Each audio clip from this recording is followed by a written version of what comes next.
दोस्तों नमस्कार, मैं रवि पांडे आप सभी का स्वागत करता हूं और भगवान से आप सभी के अच्छे स्वास्थ्य की और सुरक्षित होने की प्रार्थना करता हूं। दोस्तों आज मैं आपसे बात करने वाला हूं अच्छी सेहत की, यानी कि गुड हेल्थ। अगर मैं आप सब लोगों से ये पूछूं कि आप में से ऐसे कितने लोग हैं जो ये चाहते हैं कि मैं हमेशा स्वस्थ रहूँ, मुझे कभी कोई बीमारी ना लगे, मैं जब तक जिंदा रहूँ तब तक स्वस्थ रहूँ। आई एम श्योर कि ये आप सब लोग चाहते होंगे, मैं भी चाहता हूँ। ऐसा कोई व्यक्ति नहीं है जो ये ना चाहता हो, ऐसा कोई नहीं है जो जान के बीमार होना चाहता हो। ठीक है, तो आप मुझे ये बताइए कि आप में से ऐसे कितने लोग हैं जिनके घर में सभी लोग पूर्ण रूप से स्वस्थ हैं। और अगर मैं ये पूछूं कि आप में से ऐसे कितने लोग हैं जिनके घर में किसी को भी शुगर, बीपी, थायराइड या आर्थराइटिस जैसी समस्याएं नहीं हैं, तो शायद कुछ लोग कम हो जाएंगे, बहुत लोग कम हो जाएंगे। और अगर मैं ये पूछ लूँ कि कितने प्रतिशत लोगों का पेट 100% ठीक रहता है, ठीक से क्लीन होता है, तो शायद बहुत सारे लोग कम हो जाएंगे। क्योंकि अगर ऐसा ना होता तो बाज़ार में यही सब गोल की भूसी, लीवर 52, इनो, ये सब नहीं बिकता। दोस्तों जब हर व्यक्ति स्वस्थ रहना चाहता है, कोई बीमार होना ही नहीं चाहता, तो फिर हर घर में कोई बीमार क्यों है? लोगों का स्वास्थ्य खराब क्यों है? क्यों लोग दवाइयों पर डिपेंड हो चुके हैं? क्यों हर दूसरे आदमी को शुगर है, हर तीसरे व्यक्ति को बीपी की प्रॉब्लम है? और मैंने तो देखा है आजकल पता नहीं कुछ फैशन सा बन गया है। मैं एक बार ट्रेन में सफ़र कर रहा था, एक व्यक्ति कोई अपनी दवाई निकाल के उन्होंने एक टैबलेट खाई, तो सामने वाले ने उनसे ये पूछा, अच्छा आपको भी शुगर है, हाथ मिलाओ। तो मैं शॉक हो गया, मुझे ऐसा लगा जैसे शुगर होना कोई गर्व की बात है। एक कम्युनिटी बन जाती है क्योंकि एक व्यक्ति दूसरे का दर्द समझता है। तो शुगर वाला जो पेशेंट है वो अपने जैसे 10 लोगों को जानता है, हार्ट वाला पेशेंट अपने जैसे 10 लोगों को जानता है। तो ये जब मैंने महसूस किया तो मैंने देखा कितने सारे पेशेंट्स हैं। एक समस्या और है हमारे देश में, हम जब किसी से अच्छी सेहत की बात करते हैं, गुड हेल्थ की बात करते हैं, फिटनेस की बात करते हैं, तो अधिकतर लोग, और इसमें पढ़े लिखे लोग भी शामिल हैं, अधिकतर लोगों की जो सुई है, जो उनका एंटीना है, वो सिकनेस इंडस्ट्री की तरफ चला जाता है। वो बात करने लगते हैं इलाज की, दवाइयों की, गारंटी की कि बीमारी इससे ठीक हो जाएगी या नहीं। इवन कि उन्हें न्यूट्रिशन खाने की बात करो तब भी वो ये बोलते हैं कि कब तक खाना पड़ेगा, क्या मेरी प्रॉब्लम इससे ठीक हो जाएगी। इससे समझ आता है कि उन्हें पता ही नहीं है कि न्यूट्रिशन है क्या। मैं आज से अगर 30 साल पहले आपको ले चलूं और पूछूं कि आज से 30 साल पहले हॉस्पिटल्स की संख्या ज़्यादा थी या अब ज़्यादा है? आज से 30 साल पहले मेडिकल फैसिलिटीज़ ज़्यादा थी या अब ज़्यादा हैं? आज से 30 साल पहले हमारे पास दवाइयाँ ज़्यादा थी या अब ज़्यादा हैं? और अब अगर मैं आपसे ये पूछूं कि आज से 30 साल पहले पेशेंट ज़्यादा थे या अब ज़्यादा हैं, तो आप सोच में पड़ जाएंगे कि जब हमारे पास मेडिकल फैसिलिटीज़ बढ़ गई, साइंस ने तरक्की कर ली, दवाइयाँ, हॉस्पिटल्स की संख्या लगातार बढ़ रही है, 5 स्टार होटल जो होटल्स की तरह हॉस्पिटल बन रहे हैं, तो फिर पेशेंट्स की संख्या कम क्यों नहीं हो रही? बीमारियों की संख्या कम क्यों नहीं हो रही? दोस्तों मैं पिछले 15 साल से वेलनेस में, फिटनेस में, योगा में, डाइटरी सप्लीमेंट में, न्यूट्रिशन में काम कर रहा हूँ। और पिछले 15 सालों में साउथ छोड़ के लगभग हिंदुस्तान के हर कोने में गया हूँ और मैं हज़ारों लोगों से मिला हूँ। और मैं आपको बता दूँ कि उसमें हर तरह के, हर प्रोफेशन के लोग थे उसमें, जॉब वाले, बिजनेस वाले, और ऐसे लोग भी थे जो फिटनेस इंडस्ट्री से थे, स्पोर्ट्समैन थे, और पेशेंट भी थे, और डॉक्टर भी थे। मैं सिर्फ आपको ये बताना चाह रहा हूँ कि अच्छी सेहत का, गुड हेल्थ का सिकनेस इंडस्ट्री से कोई ताल्लुक नहीं है, कोई लेना देना नहीं है।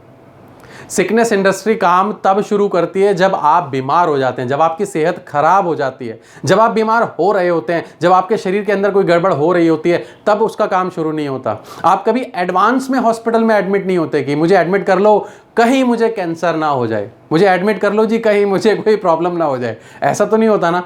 कोई डॉक्टर आपको एडवांस में तो ये दवाई नहीं देता कि आपको ये कैंसर की गोली रोज इसलिए खानी है कहीं आपको कैंसर ना हो जाए, आप ये कोलाइटिस की गोली खाओ कहीं आपको कोलाइटिस ना हो जाए। ऐसा तो नहीं होता ना। जब तक व्यक्ति स्वस्थ होता है तब तक उसे कैंसर की, कोलाइटिस की कोई भी गोली, किसी भी तरह की दवाई नहीं दी जाती। दवाई तब दी जाती है जब उसका सेहत खराब हो जाती है। इस बात को आपको समझना पड़ेगा कि अच्छी सेहत का जो संबंध है वो सिकनेस इंडस्ट्री से या दवाइयों से नहीं है। और यही समझाने के लिए मैं आपको कुछ दिखाना चाहता हूँ, कुछ बताना चाहता हूँ। अगर मैं आपको ऑफर करूँ कि आप जब तक जिंदा रहें तब तक स्वस्थ रहें और एक स्वस्थ जीवन बिताने के लिए आपको मैं कुछ बताऊं, तो क्या आप इंटरेस्टेड होंगे? तो एक सवाल का जवाब दीजिए। मैं आपको 2 चीज़ ऑफर कर रहा हूं। आपकी बॉडी कौन से फ्यूल से चलती है, आपकी बॉडी की ट्यूबलाइट कौन से करंट से जलती है? मैं आपको 2 ऑप्शन दे रहा हूं, आपको एक ऑप्शन चूज करना है। क्या अच्छी दवाइयों से आपकी बॉडी का परफॉर्मेंस अच्छा होता है या फिर अच्छे आहार से? क्या अच्छी दवाइयों से आपकी बॉडी डेवलप होती है या अच्छे आहार से? मुझे पता है आप सब लोग ये बात जानते हैं कि अच्छे आहार से ही होता है। तो इसलिए ये बात तो तय है कि दवाइयों का हमारी अच्छी सेहत से कोई लेना देना नहीं है। हमारी अच्छी सेहत का जो आधार होता है, जो बेस होता है, वो है अच्छा आहार, हमारी डाइट। अब बहुत सारे लोगों का ये भी सवाल होगा कि हम जब पूरी डाइट लेते हैं, सब कुछ खाते पीते हैं, तब भी बीमारियां क्यों आ जाती हैं। मैं इस पे भी आऊँगा। अब मैं डाइट के साथ आपको समझाना चाहता हूँ कि बॉडी पे वर्क कैसे करती है। इसके लिए आपको ये समझना होगा हमारी बॉडी बनी कैसे है। हम सेल से बने, करोड़ों सेल्स हमारे अंदर हैं। शायद ये 6th क्लास में पढ़ाते हैं, सब लोग जानते हैं, फिर भी मैं रिपीट कर रहा हूँ।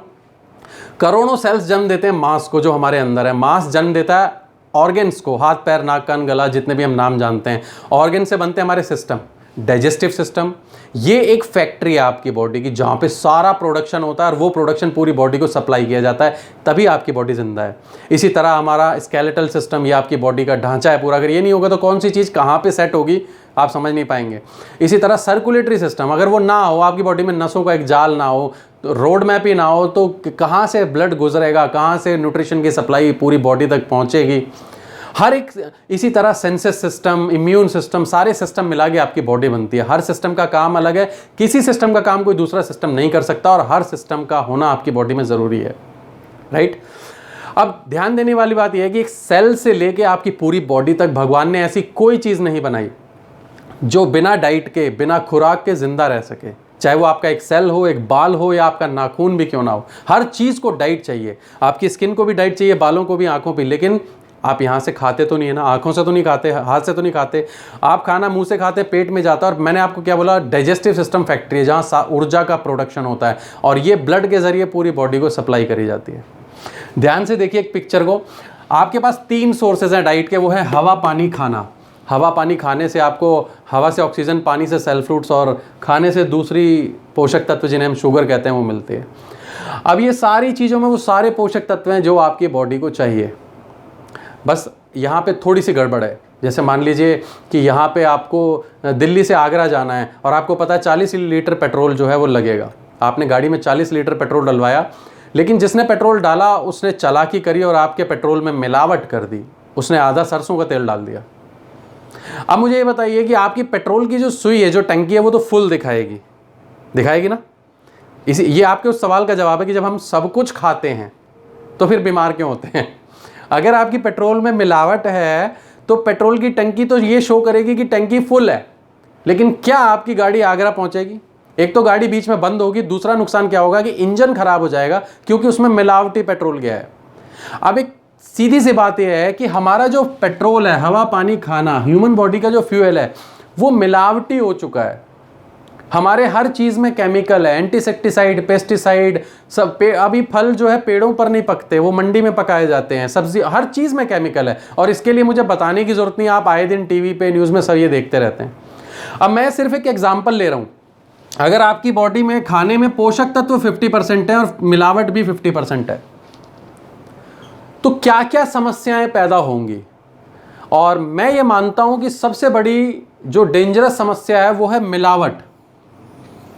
क्योंकि अगर किसी व्यक्ति को 4 दिन, 5 दिन, 1 हफ्ता खाना ना मिले, शायद तब भी वो जिंदा रह जाएगा, सरवाइव कर लेगा। लोग 9-9 दिन, 10-10 दिन के फास्ट रखते हैं, बॉडी स्टोर्ड फैट को कंज्यूम कर लेती है। लेकिन उसी व्यक्ति को अगर जहर खिला दो, या कोई केमिकल खिला दो, या मिलावट खिला दो, तो शायद वो 4 दिन भी सरवाइव नहीं करेगा, वो पहले ही मर जाएगा। मतलब क्या है कि कम मिले तब भी चलेगा, लेकिन जो नहीं चाहिए बॉडी को, अगर वो बॉडी में चला जाए तो ज़्यादा नुकसान होता है। और आज मुझे बताने की ज़रूरत नहीं है कि हम कितने सारे केमिकल, ये शायद हमें पता भी नहीं है कि कौन से खाने में कौन सा केमिकल है, और हम कितनी मात्रा में खा रहे हैं, हम उससे भी अनजान हैं। अगर हमें डेंजर ही नहीं पता तो हम उसको ठीक क्या करेंगे। तो ये खतरे की निशानी है। और जब ये मिलावट आपकी बॉडी में जाती है तो जाहिर सी बात है कि आपके पेट में भी खट्टी होगी, पेट के बाद आपकी आंतों में भी होगी। अब पेट वो फैक्ट्री है जहाँ पे पहले वो खाने को पचाती है। आप जैसा खाना खाते हो वैसा आपकी बोन्स में नहीं आता, वैसा आपकी स्किन में नहीं आता। पेट उसको डाइजेस्ट करता है, एक फॉर्म में लेके आता है, उसको एनर्जी में कन्वर्ट करता है, और ब्लड उसको, उस एनर्जी को पूरी बॉडी में जो है वो पहुँचाता है, राइट। अब समस्या ये है कि पेट में अगर गंदगी जमा हुई तो क्या वो गंदगी अंदर बैठ के क्या करेगी, आपको क्या लगता है? बहुत सारे लोग ये भी बोलते हैं कि भाई शरीर में क्षमता होती है खुद निकालने की, खुद पेट क्लीन कर देता है, हम सुबह लैट्रिन चले जाते हैं सब साफ हो जाता है। बॉस, ऐसा नहीं है। कुछ प्रतिशत, कुछ भी छोड़ो, मैं ये कहता हूँ अगर 0.1% भी आपकी बॉडी में कोई केमिकल रह गया, गंदगी रह गई, अनवांटेड चीज़ रह गया, तो वो 1 साल, 2 साल, 3 साल, 5 साल में कितनी मात्रा में होगा। और अब तो हमारे पास टेस्ट आ गए हैं, जब आप इंडोस्कोपी कराते हैं तो क्या वो लोग आपको दिखाते नहीं कि आपके अंदर कितने किलो गंदगी है, किसी को 1 किलो, किसी को 2 किलो। बहुत सारे लोगों का जब ऑपरेशन होता है तो वो निकाल के आजकल डॉक्टर दिखाते भी हैं कि देखो कितनी गंदगी आपके पेट में थी। जबलपुर में एक बच्चे का ऑपरेशन हुआ था मध्य प्रदेश में, जिसके पेट से चाउमीन निकाली गई थी क्योंकि उसकी आंतों में फंस गई थी। खाना पेट से पच के आंतों में प्रोसेस होता है। आपकी स्मॉल इंटेस्टाइन बॉडी का वो हिस्सा है जो आपके खाने में से न्यूट्रिशंस को निकालेगी। आपने दूध पिया, ये दूध में से कैल्शियम निकाल लेगी। आपने सब्जी खाई, ये सब्जी में से विटामिन निकाल लेगी। आपने दाल खाई, ये दाल में से प्रोटीन निकाल लेगी। हर हिस्से का अलग अलग काम है। एब्जॉर्प्शन कहते हैं इसको हम, खाने से पोषक तत्वों को चूसना। और वो पोषक तत्व पूरी बॉडी में ब्लड जो है वो सप्लाई करता है। ब्लड आपकी बॉडी की ट्रांसपोर्ट है। अब अगर प्रोडक्शन ही नहीं होगा तो सप्लाई कैसे होगी। और मान लो सप्लाई ठीक है पर प्रोडक्शन नहीं हो रहा, तो सप्लाई किस चीज़ की होगी जब मिलेगा ही नहीं। तो सप्लाई का ठीक रहना भी ज़रूरी है और आपके पेट का ठीक रहना भी ज़रूरी है। और इसलिए हमारे बड़े बुजुर्ग कहते थे कि पेट ठीक है तो सब ठीक है। 100 बीमारियों की एक जड़ पेट, ये पूर्णतः सत्य है, राइट। अब हम बात करते हैं टॉक्सिन्स। अगर आपकी इंटेस्टाइन्स में, आंतों में जमा हो गए, ये वेलाई हैं जो हर 4 इंच की दूरी पे आपकी स्मॉल इंटेस्टाइन में होती हैं, जो आपके खाने से पोषक तत्वों को सोखने का काम करती हैं। अगर इसमें टॉक्सिन्स जमा हो गए तो मुझे ये बताइए, या तो पोषक तत्व कम चूसे जाएंगे या फिर नहीं चूसे जाएंगे। हम ये मान के चलते हैं कम हुए हैं, बंद नहीं हुए। 50% तो पहले ही मिल रहे थे, अब 50 में से भी 50 मिले तो बॉडी को मिला क्या, सिर्फ 25%। तो आपके अंदर एक समस्या गंदगी के साथ और उत्पन्न हुई, और वो है पोषक तत्वों की कमी। 50% पोषक तत्व तो यहीं पे कम हो गए थे क्योंकि यहाँ मिलावट थी। पोषक तत्व 50% ही मिले थे, 50 में से भी 25 यहाँ पर कम हो गए क्योंकि यहाँ से वो सोखे नहीं गए, राइट। तो बॉडी में पोषक तत्वों की कमी बढ़ने लगेगी। हर शरीर में इतनी क्षमता होती है कि वो किसी भी कमी के साथ 5 से 10 साल तक जिंदा रह सकता है। इसलिए बहुत सारे लोग किसी चीज़ पर ध्यान नहीं देते, वो बोलते हैं मैं तो हेल्दी हूँ, मुझे क्या ज़रूरत है न्यूट्रिशन की। मैं उनको ये बोलना चाहता हूँ कि आपको कैसे पता चलेगा 50% जब ये कमी है। आपको पता तब चलेगा जब ये कमी 90% होगी और कोई तकलीफ पैदा हो जाएगी, और तब ये बीमारी का रूप ले लेगी। इसलिए बेहद ज़रूरी है कि आप पहले से ही अपनी डाइट पे ध्यान देना शुरू करें। दूसरी समस्या ये है पोषक तत्वों की कमी। तीसरी समस्या, टॉक्सिन्स जो है वो अंदर बैठ के क्या करेंगे।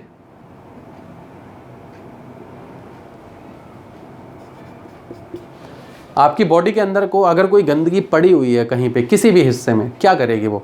आपने सुना होगा लोगों को अंदर इन्फेक्शन 2 जगह से लगता है, या तो शरीर के बाहर जो गंदगी है उससे आपको इन्फेक्शन मिल रहे हैं, या शरीर के अंदर इन्फेक्शन पैदा हो रहा है। अगर अंदर हो रहा है तो कैसे हो रहा है, कहीं ना कहीं कोई ना कोई गंदगी आपके शरीर में गई है, जिससे या तो ट्यूमर पैदा हो गया या कैंसर पैदा हो गया। आंतों में छाले क्यों हो जाते हैं लोगों को, क्या खा लिया आपने ऐसा कि आंतों में छाले पैदा हो गए। पहले तो ठीक थी आंतें। आपने ऐसा क्या खा लिया कि कोलाइटिस हो गया, आईबीएस हो गया। आपने ऐसा क्या खा लिया कि लीवर सूज गया आपका। कुछ ना कुछ हम ऐसा खाते हैं जो अंदर नुकसान पहुंचाता है। तो इन्फेक्शन अंदर पैदा होते हैं, और बाहर के इन्फेक्शन जैसे आप देख रहे हैं कोरोना, जो हमें छूने से, किसी से गंदी जगह पे जाने से, टॉयलेट करने से हम इन्फेक्शन का शिकार हो जाते हैं और शरीर हमारा जो है वो संक्रमित हो जाता है, राइट। अब चौथी जो हमारी प्रॉब्लम है वो है हमारी जीवन शैली। मान लीजिए कि पोषक तत्व आपको 25% ही मिल रहे हैं, लेकिन आपका जो लाइफस्टाइल है वो बस आप बैठे रहते हैं, कोई एक्सरसाइज नहीं करते और कोई मूवमेंट नहीं करते, और बैठे बैठे क्या हो रहा है कि आपकी जो नसें हैं उनमें प्रॉब्लम्स आ गई हैं, आपके ब्लड का फ्लो ठीक नहीं है। तो जो 25% मिल भी रहा है वो ढंग से बॉडी में जो है स्प्रेड नहीं हो रहा, पहुंच नहीं रहा। तो और बहुत सारी पॉस्चरल डिसीज़ होती हैं लोगों को, बैक में स्पॉन्डिलाइटिस हो जाता है या सर्वाइकल हो जाता है। अगर आप एक नई गाड़ी को खरीद लो पर उसे चलाओ मत और रखा रहने दो, तो वो खड़े खड़े खराब हो जाएगी। एक चलती हुई पुरानी गाड़ी एक रुकी हुई नई गाड़ी से ज़्यादा अच्छी होती है। जो गाड़ी चल रही है वो हमेशा ठीक कंडीशन में रहती है, जिसका आप इस्तेमाल ही नहीं कर रहे वो खड़े खड़े खराब हो जाएगी। दूसरा, वो जो गाड़ी ज़रूरत से ज़्यादा चल रही है लेकिन उसकी सर्विसिंग नहीं हो रही, उसे रेस्ट नहीं मिल रहा, वो भी ख़राब हो जाती है। तो जो लोग बहुत ज़्यादा काम करते हैं, फील्ड पे रहते हैं, ज़रूरी है कि वो अपने शरीर को प्रॉपर न्यूट्रिशन दें और प्रॉपर रेस्ट भी दें। एक मतलब कम से एक आधी छुट्टी जो भी वो ले सकते हैं, रेस्ट दे बॉडी को और न्यूट्रिशन दें। तो ये दोनों ही बातें आपने ध्यान रखनी है। तो चौथी है जो है हमारी जीवन शैली। और एक चीज़ और, ये जो मिलावट है और पोषक तत्वों की कमी है, ये एक तरफ। कुछ लोग पता होते हुए भी कि हमारे खाने में इतने मिलावटी केमिकल सब कुछ हैं, पता होते हुए भी और ज़्यादा उसके ऊपर सजावट कर देते हैं। पहले तो पिज़्ज़ा, बर्गर, पैटी, समोसा, टिक्की, पराठा, चाट पापड़ी ये सब खा लेते हैं, उसके ऊपर गुटखा, बीड़ी, शराब, तंबाकू ये भी डाल देते हैं। तो आप इमेजिन करके देखिए कि आपकी हड्डियों ने पेट को एक मैसेज भेजा है कि भाई ऊपर से कुछ कैल्शियम आया है क्या, मुझे कैल्शियम की ज़रूरत है हड्डियों को। आपकी स्किन ने मैसेज भेजा है आपके पेट को कि भाई वो मिनरल्स आए हैं क्या, मुझे मिनरल्स की ज़रूरत है। आपकी आंखों ने पूछा है कि विटामिन ए आया है क्या, लेकिन पेट क्या उनको आंसर कर रहा है, वो कह रहा है कि पिज़्ज़ा आया है, बर्गर आया है और बियर आई है, विस्की आई है। क्या न्यूट्रिशन मिलेगा आपको, गुटखा आया है। तो बॉडी में और ज़्यादा डैमेज शुरू हो जाएगा। तो ये चौथा वाला जो है जीवन शैली, ये कंप्लीटली हमारे खुद के हाथ में है। आप जीभ के लिए खाते हो या फिर आप अंदर की बॉडी में जो ऑर्गन्स हैं उनके लिए खाते हो। आपको पता होना चाहिए कि जो चीज़ मैं खा रहा हूँ वो में से मेरे कौन से ऑर्गन को फ़ायदा देगी। जिस दिन आप ये जानना शुरू कर देंगे उस दिन आपको ज़िंदगी में कभी शायद दवाइयों की ज़रूरत ही नहीं पड़ेगी। दवाई केवल इमरजेंसी के लिए होती है, जब हमें कोई क्रॉनिक डिसीज़ लग गई, कोई एक्सीडेंट हो गया, कोई बहुत बड़ा इन्फेक्शन पैदा हो गया, तो उस इन्फेक्शन को ख़त्म करने के लिए दवाई होती है। यहाँ तक कि उस बीमारी के दौरान भी किसी की कीमोथेरेपी चल रही है, किसी का ऑपरेशन हो रहा है, तब भी डॉक्टर उसको ये सलाह देता है कि दवाई के साथ आप अच्छी डाइट लो, नहीं तो आप रिकवर नहीं होगे। आप ग्रीन वेजिटेबल खाओ, लोग हरी घास का जूस पीते हैं, कोई ब्लड के लिए कुछ खा रहा है, तब भी उनको डाइट की सलाह दी जाती है, क्योंकि डाइट अगर नहीं खाई तो बॉडी रिकवर नहीं करेगी। राइट। अब दोस्तों इसका सॉल्यूशन क्या है? प्रॉब्लम तो हमने देख ली, सॉल्यूशन क्या है? अगर मैं आपको बोलूं कि मैं आपको कोई ऐसी चीज बता सकता हूं जिससे आपकी बॉडी का डिटॉक्सिफिकेशन हो सकता है, जिससे आपकी बॉडी अंदर से पूरी तरह से साफ हो जाएगी, क्लींजिंग हो जाएगी, आपके पेट की गंदगी, आपके आंतों की गंदगी सब निकल जाएगी बॉडी से, तो कैसा रहेगा? यस, ये हो सकता है। डिटॉक्सिफिकेशन करने के लिए मैं आपको बता दूं कि सबसे पहली चीज है पानी।